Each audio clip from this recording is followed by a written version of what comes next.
بسم اللہ الرحمن الرحیم۔ السلام علیکم ناظرین۔ عمران خان صاحب کہتے ہیں کہ ہم ہر لحاظ سے ایک مارشل لاء کی گرفت میں جا رہے ہیں۔ ایک تو اس ایشو کے اوپر بات کروں گا، اور یہ کہ کس قسم کی جو صورتحال ہے اس میں عمران خان صاحب کی کتنی ذمہ داری ہے، اور دوسری بات جو دوسرا ایشو ہے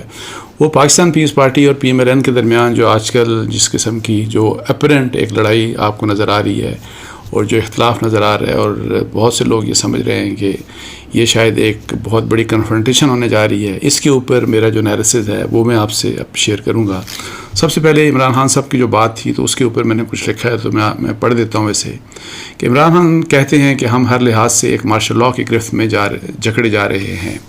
خان صاحب اگر تھوڑا سا سوچیں، غور فرمائیں، تو انہیں اس نتیجے پر پہنچنے میں دیر نہیں لگے گی کہ موجودہ حالات کی تمام تر ذمہ داری انہی پر عائد ہوتی ہے۔ اپنی حکومت کے خاتمے کے بعد کے حالات پر ہی غور کر لیں، صرف اپنے رویے، اپنی باتوں، اپنے الزامات کو ذہن میں لائیں اور پھر اس سب کے نتیجے میں 9 مئی کو جو ہوا اس کے بارے میں سوچیں، تو شاید ان کو سمجھ میں آ جائے کہ جو ان کے ساتھ ہوا، ان کی جماعت کے ساتھ ہو رہا ہے، اس کی وجہ کیا ہے۔ پاکستان کی اسٹیبلشمنٹ کا سیاست میں کردار ہمیشہ رہا، اور اس کی ماضی قریب کی ایک بڑی مثال خود عمران خان یعنی عمران خان پروجیکٹ ہے، جس کے تحت خان صاحب کو اقتدار میں لانے کے لیے ان کے مخالفین کی حکومت کو کمزور کرنے اور پھر اسے ختم کرنے کا کھیل رچایا گیا۔ پھر 2018 کے انتخابات میں خان صاحب کو جتوانے کے لیے سیاسی انجینئرنگ کی گئی، ان کے مخالفوں کو جیلوں میں ڈالا گیا، انہیں ڈرایا دھمکایا گیا، جس کے نتیجے میں اسٹیبلشمنٹ کو کافی تنقید کا سامنا کرنا پڑا، اور ایک ایسا وقت بھی آیا کہ اسٹیبلشمنٹ پیچھے ہٹتی ہوئی نظر آئی، اور اس وقت کے آرمی چیف کو یہ اعلان کرنا پڑا، جنرل باجوہ کی بات کر رہا ہوں، کہ فوج اب نیوٹرل ہو چکی ہے اور اب سیاسی معاملات میں کسی بھی طرح سے مداخلت نہیں کرے گی۔ ایسا عملی طور پر ہوا یا نہیں، لیکن اسٹیبلشمنٹ پیچھے ہٹتی ہوئی نظر ضرور آئی۔ اپنی حکومت کے خاتمے کے بعد عمران خان نے فوج اور فوجی قیادت کو اپنے نشانے پر رکھ لیا، طرح طرح کے الزامات فوجی قیادت اور ادارے پر لگانے شروع کر دیے، انہیں غدار کہا، نیوٹرل تو جانور ہوتا ہے کہ تانے دے دے کر یہ مطالبہ کیا کہ موجودہ حکومت کو فوج گھر بیچ کر فوری الیکشن کروا کر انہیں دوبارہ اقتدار کی کرسی پر بٹھایا جائے۔ سویلین سپریمیسی کی کوئی جنگ نہیں تھی، نہ ان کی اور نہ نواز شریف صاحب کی۔ انہوں نے بھی اگر سول سپریمیسی کی جنگ لڑی ہوتی تو 2017-18 میں جس سول سپریمیسی کی بات کر رہے تھے، تو 2019 میں انہوں نے جنرل باجوہ کی ایکسٹینشن کے اوپر ظاہر ہے ووٹ دے کر تو انہوں نے ان کی وہ ساری کی ساری وہ سارا ختم ہو گیا تھا۔ اور پھر جب عمران خان صاحب کی حکومت چلی گئی تو اس وقت جو رول تھا اسٹیبلشمنٹ کا، تو اس کو بھی ظاہر ہے وہ انجوائے کرتے انہوں نے کیا، اس کو ایکسیپٹ کیا، اور اسی لحاظ سے انہوں نے عمران خان صاحب کی حکومت ختم ہوئی۔ اور پھر ابھی جو سب کچھ ہو رہا ہے، جو نواز شریف صاحب کے ساتھ 2017-18-19 مطلب اس وقت ہو رہا تھا، اگر ان کو دبایا جا رہا تھا، تو اس کے بعد عمران خان صاحب نے یہ سارا کچھ کیا، لیکن اینی ہاؤ اس کے بعد اب عمران خان صاحب کا بھی وہی حال ہے کہ ان کو مائنس کیا جا رہا ہے، اور جس کے اوپر پہلے اگر عمران خان صاحب انجوائے کر رہے تھے، اب میاں نواز شریف صاحب انجوائے کر رہے ہیں۔ یہ میرا اس میں ایک ایڈیشنل بات تھی۔ اچھا، سازش کی جو بات کی تھی عمران خان صاحب نے، وہاں سے میں کہہ رہا ہوں کہ امریکی سازش کا ڈرامہ رچا کر اپنی ہی فوج کی قیادت کو میر جعفر اور میر صادق کے تانے دیے۔ جب لانگ مارچ کے دوران وزیر آباد میں ان پر قاطعانہ حملہ ہوا تو اس کی ذمہ داری بھی ISI کے ایک اعلیٰ افسر پر ڈال دی۔ اس سے پہلے مرحوم ارشد شریف کے قتل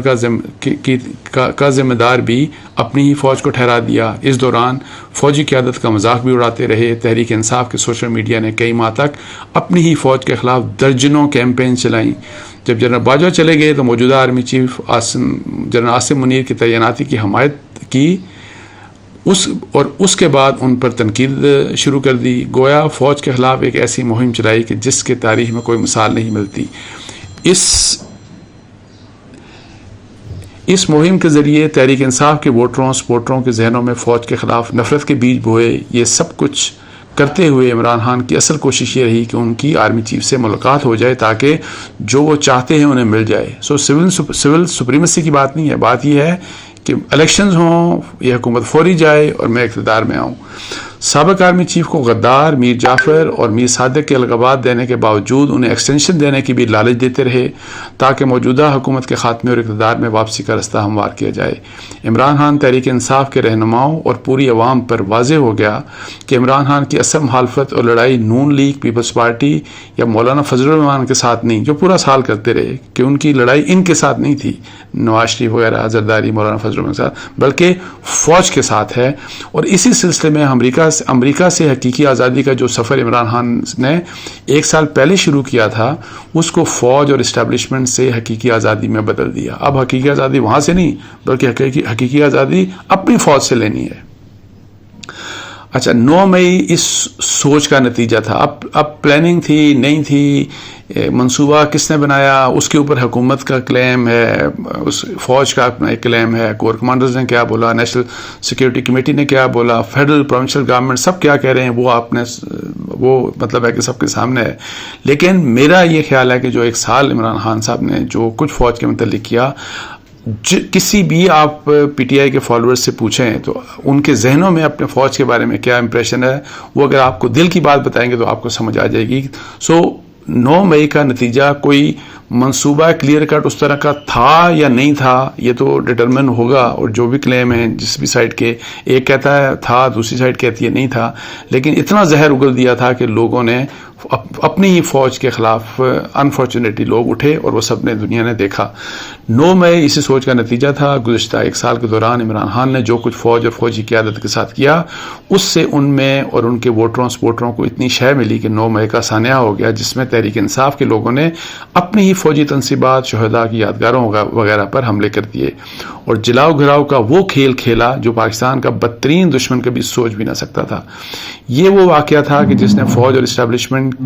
کے پیمانہ صبر کو لبریز کر دیا، کیونکہ جو ہوا اس کو اگر اگنور کیا جاتا تو ایک طرف فوج بحیثیت دفاعی ادارہ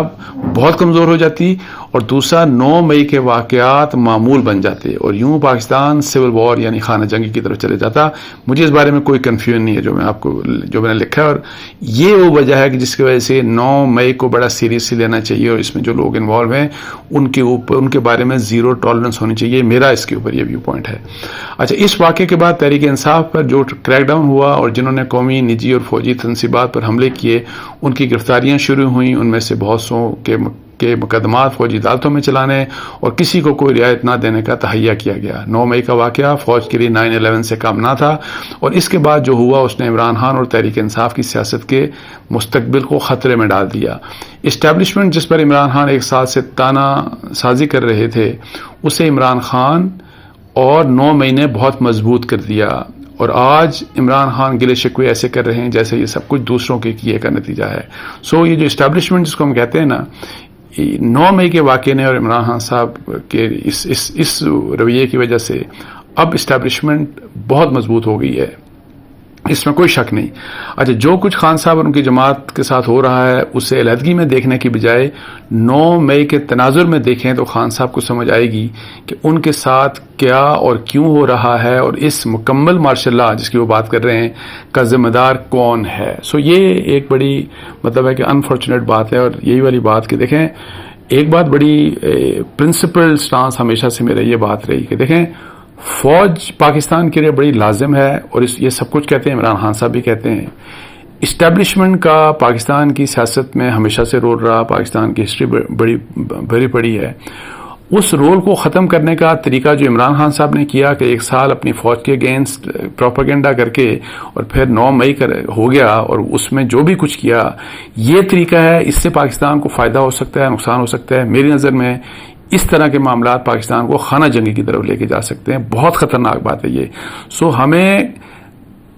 جو فرض کریں میں ہوں، آپ ہوں، ہمیں کنسٹرکٹیو کرٹیسزم اس لحاظ سے اسٹیبلشمنٹ کا، فوج کا، کہ فوج کا جو سیاسی رول ہے وہ ختم ہونا چاہیے،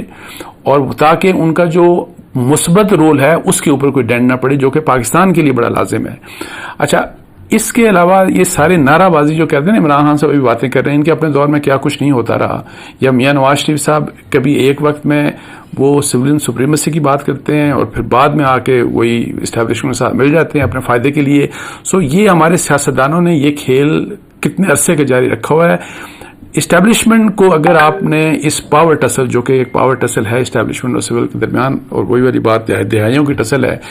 اس سے اگر آپ نے نکالنا ہے، فوج کو پیچھے کرنا ہے، تو اس کے لیے میں بہت دفعہ کہہ چکا ہوں،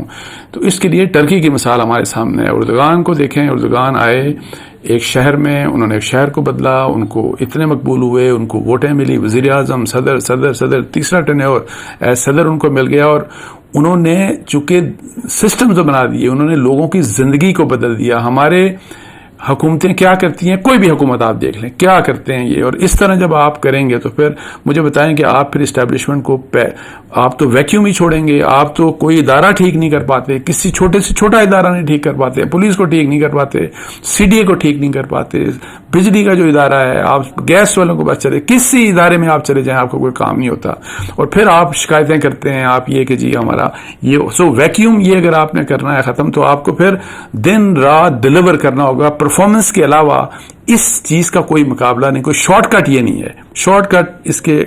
آپ کو کوئی نہیں ملے گا۔ لیکن انفارچونیٹلی عمران خان صاحب نے یہ جو کیا، وہ اسٹیبلشمنٹ جو کہ پیچھے ہٹتی ہوئی نظر آ رہی تھی اس کو بہت مضبوط کیا۔ تو آخر میں وہ جو دوسری بات تھی، یہ سارا کچھ یہ جو ہے نا فرینڈلی، ایک مطلب کہ فرینڈلی فائز جس کو بولتے ہیں نا، ایک نون لیگ اور پاکستان پیپلز پارٹی کے درمیان، یہ لوگ ابھی نہیں لڑائی کریں گے، ابھی ان کے مفاد میں یہ ہے، اور وہ دیکھ رہے ہیں کہ جس طریقے سے عمران خان اور ان کی پارٹی کو مطلب ہے کہ وہ دے وانٹ ٹو انشور کہ ان کی پارٹی کو عمران خان مائنس ہوں ہر حال میں، اور کسی بھی لحاظ سے عمران خان کو اگلا جو الیکشن آنے والا ہے اس میں یہ نہ جیت پائیں۔ ہاں یہ ڈفرنس ان کا ضرور ہے اندر کا کہ جی کہ نواز شریف واپس آ جائیں، وہ مائنس سے پلس ہو جائیں۔ پیپلز پارٹی نہیں چاہے گی، ظاہر ہے کہ جی وہ ان کا ظاہر ہے اگر نواز شریف آتے ہیں تو پی ایم ایل این جو ہے وہ پنجاب میں خاص طور کے اوپر، اور پی ٹی آئی کے مائنس ہونے کے بعد اس کا ایک فائدہ ہوگا پی ایم ایل این کو۔ اور اصل آپ کو پتہ ہے کہ اگر کسی نے پالیٹکس کرنی ہے یا اقتدار لینا ہے تو اس کے لیے پنجاب اصل جو جنگ ہے وہ پنجاب میں لڑی جاتی ہے۔ تو اس لحاظ سے وہ یہ ضرور چاہیں گے کہ کسی طریقے سے، اسی لیے وہ کہتے ہیں کہ الیکشنز میں آپ کو بتاؤں ٹائم پہ الیکشنز کی اسی لیے وہ بات کرتے ہیں۔ اور یہ پی ایم ایل این کے درمیان جو سوچ ہے بیچ میں کچھ لوگوں کی کہ تھوڑا سا الیکشن آگے بھی اگر جائیں کوئی حرج نہیں ہے، اس کی یہ وجہ ہے تاکہ پی ایم ایل این چاہتی ہے کہ میاں نواز شریف صاحب آ جائیں، وہ مائنس سے پلس ہو جائیں، اور الیکشن کیمپین میں بھی حصہ لیں اور الیکشن خود بھی لڑیں، جبکہ یہ پاکستان پیپلز پارٹی کو سوٹ نہیں کرتا۔ سو ابھی ان کا اصل ہدف جو ہے نا، اصل وہ عمران خان ہی ہے، اور کیونکہ عمران خان اگر فرض کریں وہ مائنس نہیں ہوتے، اور پی ٹی آئی اسی طریقے سے، جو کہ مجھے نظر نہیں آ رہا کہ ان کو اس طریقے سے الیکشن لڑ سکتے ہیں، اگر وہ election P T I minus Imran Khan minus ان کا پہلا جو ٹارگٹ ہے، اور پھر باقی جو ہے اپنا ٹینیور کمپلیٹ کر کے پھر جو ایک آپس میں جس طرح الیکشنز کے درمیان ایک اپوننٹس ایک دوسرے کو آپ سے لڑتے ہیں، لڑائی کریں گے، بیکاز عمران خان صاحب کی پارٹی اس لحاظ سے کوئی کنٹیسٹ نہیں کر رہی ہوگی، الیکشنز ہو جائیں گی، اور پھر آپ دیکھیے گا الیکشنز کے بعد موسٹ پروبیبلی یہ دونوں پارٹیز جو ہیں وہ پھر آپس میں مل کر حکومت بنائیں گی، جو میری اپنی انڈرسٹینڈنگ ہے، اور باقی بھی جے یو آئی بھی ان کے ساتھ ملے گی، اور سب کچھ۔ سو یہ جو ابھی سب کچھ ہو رہا ہے اس کو اتنا سیریسلی نہ لیں۔ آپ دیکھیں کہ بلاول صاحب نے کل کچھ کہا، یہی والی بات ایک بات کی کہ جی ہم بجٹ کو ہم سپورٹ نہیں کریں گے، بیکاز وہی سیلاب زدگان کی انہوں نے بات کی، اس کا جواب احسن اقبال نے دیا، اور آج 25 بلین جو سیلاب زدگان کے تھے وہ بھی رپورٹڈلی وہ ایشو کر دیے گئے، وہ پیسہ دے دیا گیا۔ سو یہ جو اس طرح کی چیزیں کچھ آپ کو کوئی بڑی لڑائی کو ایکسپیکٹ کر رہا ہے تو کوئی اس قسم کی بڑی لڑائی نہیں ہونے والی۔ ان دونوں کو اپنے اپنے مفادات کا، اور سیاسی پارٹیوں کا، کوئی بھی سیاسی پارٹی ہے اس کو اپنے مفاد سے زیادہ کسی چیز کی اہمیت نہیں ہے ان کی۔ میں آپ کو اتنا بتا دوں، کل بھی جو میرا وی لاگ کیا جس طریقے سے جو لیجسلیشن ہوئی چیئرمین سینٹ کی، اور پھر جو آپ دیکھیں کہ ایک پرسن پریویلیجز جو انہوں نے لیے، اور اس میں ایک چیز میں آپ کو بتانا بھول گیا، 50 لاکھ روپے ان کو دیا جائے گا اپنے گھر کو فرنش کرنے کے لیے، جو کہ سرکاری گھر ہوگا یا اپنا گھر ہوگا۔ آپ اندازہ لگائیں یہ کس قسم کا ملک ہے۔ سو اس لیے اپنے مفاد سے زیادہ ہم کسی بھی پولیٹیکل پارٹی کو کچھ بھی عزیز نہیں ہے، اور اس کو ہم بار بار دیکھ چکے ہیں اور بار بار ہم دیکھتے رہیں گے۔ اس کے ساتھ ہی مجھے اجازت دیجیے، جزاک اللہ، السلام علیکم و رحمۃ اللہ۔